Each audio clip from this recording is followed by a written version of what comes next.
Operation সিঁদুরের পর আজকে মন কি বাত, প্রথম মন কি বাত, সেখানে প্রধানমন্ত্রীর কি বার্তা থাকে অবশ্যই সেদিকে নজর থাকবে। সন্ত্রাসবাদের বিরুদ্ধে পাকিস্তানের উদ্দেশ্যে কড়া বার্তা প্রধানমন্ত্রী কি মন কি বাত থেকেও দেবেন, সেদিকেও আমাদের অবশ্যই নজর থাকবে। আজ মন কি বাতে প্রধানমন্ত্রীর কি বার্তা থাকে সেদিকে যেরকম নজর রয়েছে, কারণ আমরা দেখেছি বিভিন্ন সময় আপনাদের শোনাচ্ছিলাম বিকানেরে প্রধানমন্ত্রী সন্ত্রাসবাদের বিরুদ্ধে যেরকম বলেছেন এবং পাকিস্তানকেও কড়া হুঁশিয়ারি তিনি দিয়েছেন।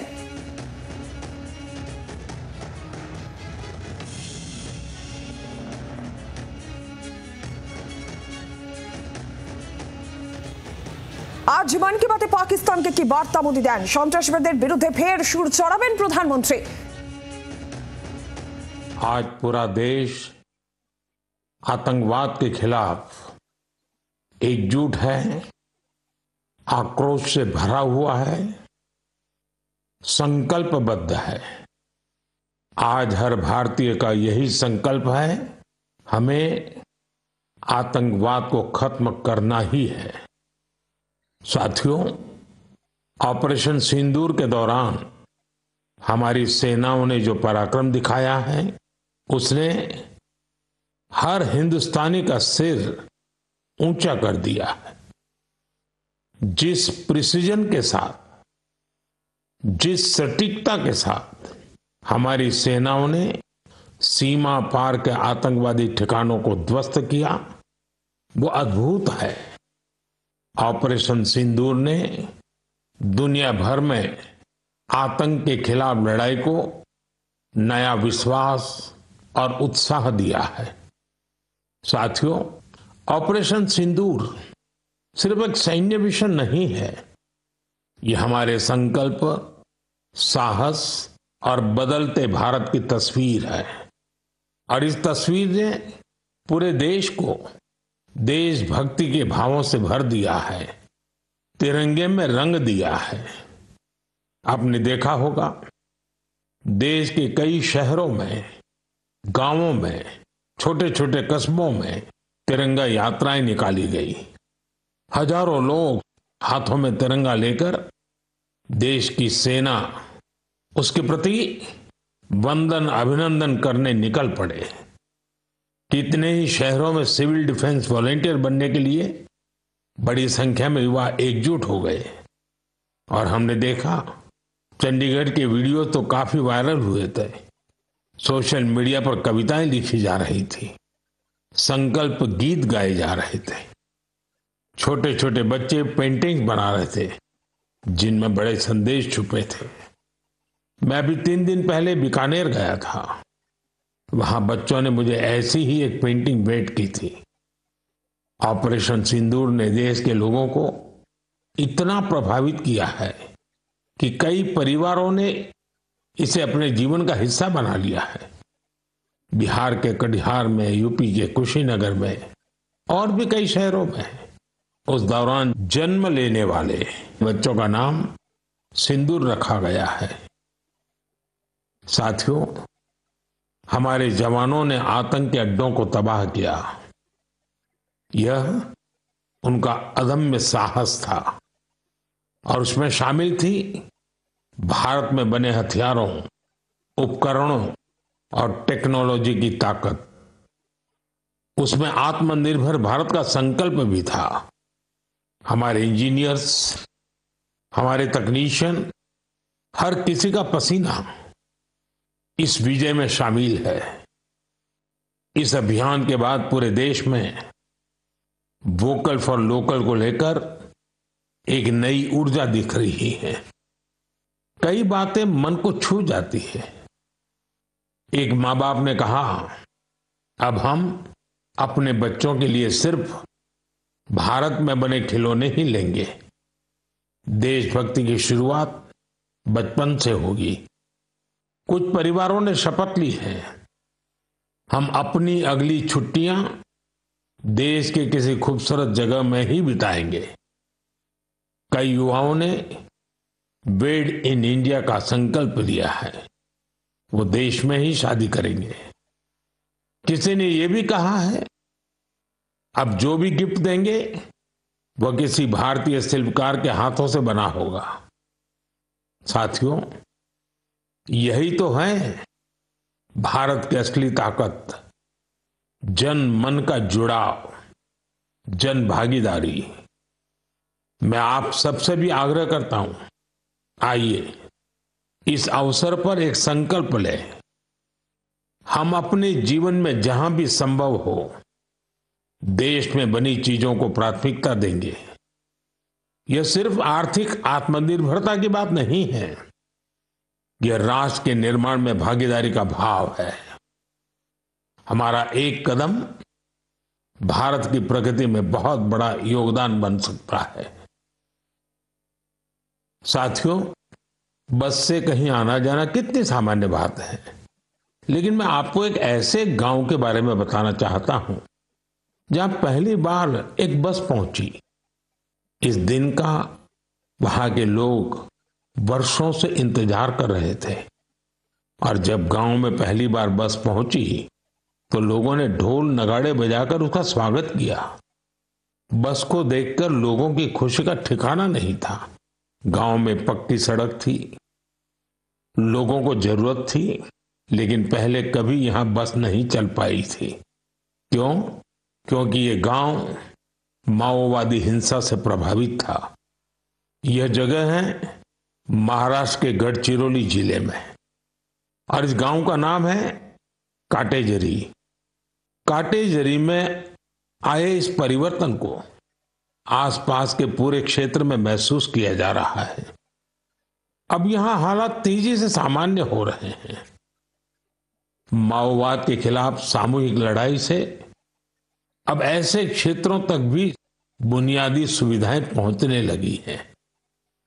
गांव के लोगों का कहना है कि बस के आने से उन लोगों का जीवन बहुत आसान हो जाएगा।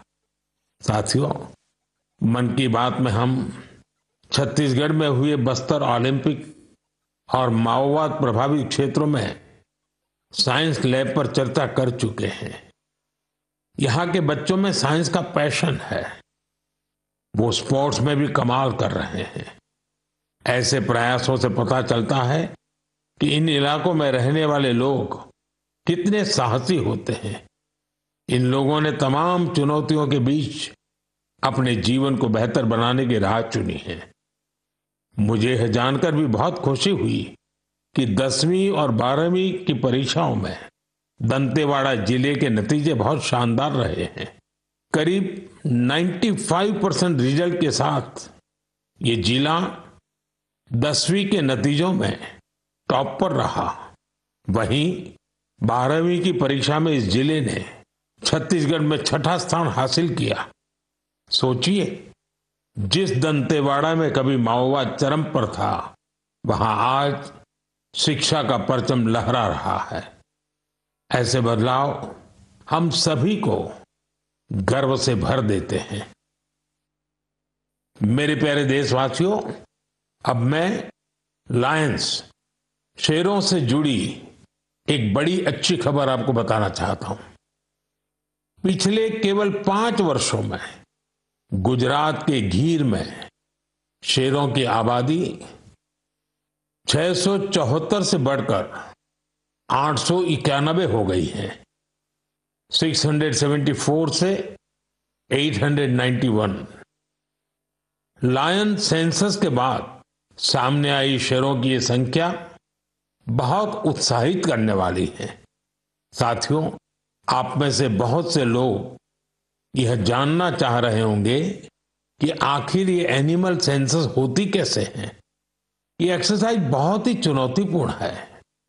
आपको यह जानकर हैरानी होगी कि लायन सेंसस 11 जिलों में 35,000 वर्ग किलोमीटर के दायरे में की गई थी।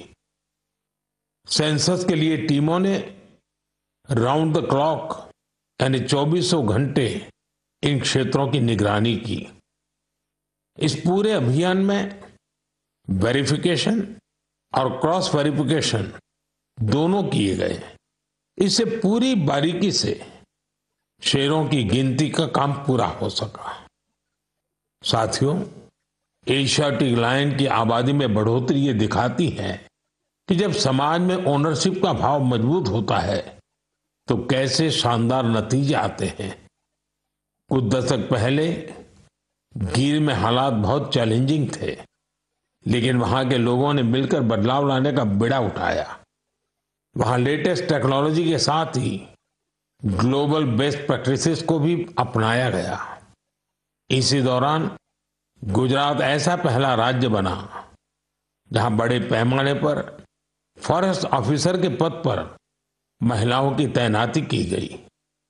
आज हम जो नतीजे देख रहे हैं उसमें इन सभी का योगदान है।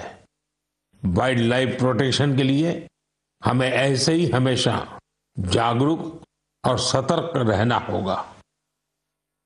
मेरे प्यारे देशवासियों, 2-3 दिन पहले ही मैं पहली राइजिंग नॉर्थ ईस्ट समिट में गया था। उससे पहले हमने नॉर्थ ईस्ट के सामर्थ्य को समर्पित अष्टलक्ष्मी महोत्सव भी मनाया था। नॉर्थ ईस्ट की बात ही कुछ और है। वहां का सामर्थ्य, वहां का टैलेंट वाकई अद्भुत है। मुझे एक दिलचस्प कहानी पता चली है क्राफ्टेड फाइबर्स की। क्राफ्टेड फाइबर्स ये सिर्फ एक ब्रांड नहीं, सिक्किम की परंपरा, बुनाई की कला और आज के फैशन की सोच, तीनों का सुंदर संगम है। इसकी शुरुआत की डॉक्टर चेवांग नोरबू भूटिया ने। पैसे से वो वेटरनरी डॉक्टर है और दिल से सिक्किम की संस्कृति के सच्चे ब्रांड एम्बेसडर। उन्होंने सोचा क्यों न बुनाई को एक नया आयाम दिया जाए, और इसी सोच से जन्म हुआ क्राफ्टेड फाइबर का। उन्होंने पारंपरिक बुनाई को मॉडर्न फैशन से जोड़ा और इसे बनाया एक सोशल एंटरप्राइज। अब उनके यहाँ केवल कपड़े नहीं बनते, उनके यहाँ जिंदगियां बुनी जाती है। वे लोकल लोगों को स्किल ट्रेनिंग देते हैं, उन्हें आत्मनिर्भर बनाते हैं। गांवों के बुनकर, पशुपालक और सेल्फ हेल्प ग्रुप, इन सबको जोड़कर डॉक्टर भूटिया ने रोजगार के नए रास्ते बनाए हैं। आज स्थानीय महिलाएं और कारीगर अपने हुनर से अच्छी कमाई कर रहे हैं। क्राफ्टेड फाइबर्स के शॉल, स्टॉल, दस्ताने, मोजे सब लोकल हैंडलूम से बने होते हैं। इसमें जो ऊन का इस्तेमाल होता है वो सिक्किम के खरगोशों और भेड़ों से आता है। रंग भी पूरी तरह प्राकृतिक होते हैं, कोई केमिकल नहीं, सिर्फ प्रकृति की रंगत। डॉक्टर भूटिया ने सिक्किम की पारंपरिक बुनाई और संस्कृति को एक नई पहचान दी है। डॉक्टर भूटिया का काम हमें सिखाता है कि जब परंपरा को पैशन से जोड़ा जाए तो वो दुनिया को कितना लुभा सकती है। मेरे प्यारे देशवासियों, आज मैं आपको एक ऐसे शानदार व्यक्ति के बारे में बताना चाहता हूं जो एक कलाकार भी हैं और जीती जागती प्रेरणा भी है। नाम है जीवन जोशी, उम्र 65 साल। अब सोचिए, जिनके नाम में ही जीवन हो वो कितनी जीवंतता से भरे होंगे। जीवन जी उत्तराखंड के हल्द्वानी में रहते हैं। बचपन में पोलियो ने उनके पैरों की ताकत छीन ली थी, लेकिन पोलियो उनके हौसलों को नहीं छीन पाया। उनके चलने की रफ्तार भले ही कुछ धीमी हो गई, लेकिन उनका मन कल्पना की हर उड़ान उड़ता रहा। इसी उड़ान में जीवन जी ने एक अनोखी कला को जन्म दिया। नाम रखा बगेट। इसमें वो चीड़ के पेड़ों से गिरने वाली सूखी छाल से सुंदर कलाकृतियां बनाते हैं। वो छाल जिसे लोग आमतौर पर बेकार समझते हैं, जीवन जी के हाथों में आते ही धरोहर बन जाती है। বাংলার আওয়াজ, বাঙালির আবেগ, জি 24 ঘন্টা।